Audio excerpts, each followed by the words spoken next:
Iray volana mahery izay no niaina tao anatin'ny tsy fisindrano ny mponina ao amin'ny fokontany ny tsara rano ambony manomboka amin'ny 7 ora maraina ka hatramin'ny 12 ora atoandro ary ny tapany ariva manomboka amin'ny 4 ora tolakandro ka hatramin'ny 5 ora ariva. Io no fiampitoana tsy fisian'ny rano fisotro madio ao amin'ny fokontany ny tsara rano ambony ho iadran'ny ireo mponina.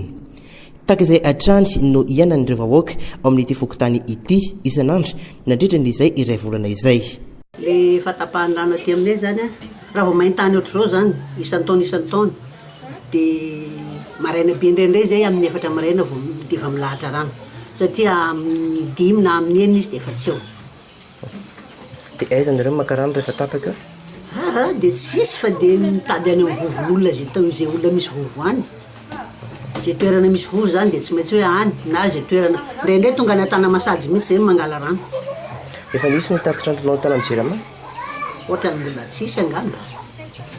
Satria ny araky ny fahenonay zany dia hoe le rano any apotony any mihitsy tsy maharaka rehefa maina ohatran'izao ny tany. Tsara rano ambony ato maraina tsy mandeha mihitsy. Fa commence midi zay vao mandeha. Efa nanomboka vino io? Efa misy volana raiky mahery. Dia aiza nareo maka rano rehefa tapaka le pompe? Any Antanandava agny. Anao zao fa tamin'ny firy teto? Fa tokotokony teo tamin'ny 7 maraina teo za teo nakarano.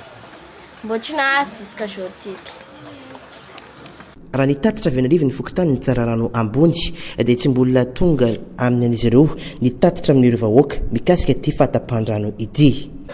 Antsoina tsika mponina tsara rano ambony raha misy fitapahan-dry rano zany magnatonga amin'ny biro fokontany ianareo fa misy alefany amin'ny Jirama.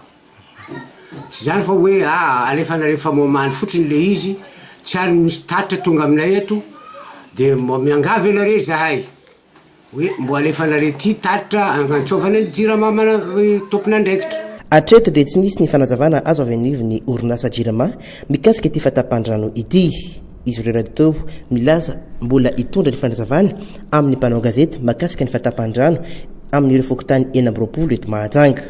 Ankoatran'ny fokontany ny tsara rano ambony ity dia mbola ahitana izay fatapahan-drano izay avokoa ny akamaroan'ny fokontany ambony eto Tampon-Tanàna.